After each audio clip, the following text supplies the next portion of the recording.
pas très loin du sud-est, on reste un peu dans le sud-est asiatique, en Birmanie, avec une tragédie politique, humanitaire. Oui, il y a quelques semaines, il y a eu un magnifique documentaire de Barbet Schroeder, le vénérable W, où il montrait les monstrueuses persécutions de la minorité musulmane de Birmanie, à la fois par les extrémistes bouddhistes, parce que ça existe, et par les autorités de Birmanie.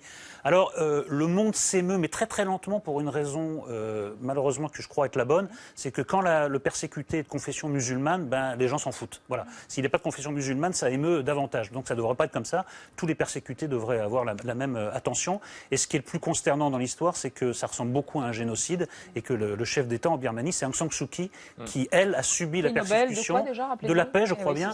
Et qui sait ce que c'est que d'être très silencieuse. Non, mais elle est complice. Elle est complice puisqu'elle pourrait intervenir, en tout cas calmer un peu les militaires. Mais c'est un génocide qui est en train de se produire sous nos yeux. Ça dure depuis des années. Ils s'enfuient au Bangladesh, où on ne veut pas d'eux non plus. C'est un peuple trop sur terre. Sur ce que disait Éric Nolot, il y avait eu un humanitaire français, mais d'association musulmane, Moussa, un jeune homme, qui était allé aider les Rohingyas, qui avait été en prison. Ça n'avait pas ému beaucoup de monde, parce qu'effectivement, c'était connoté un peu trop musulman. Hélas. Alors, par contre,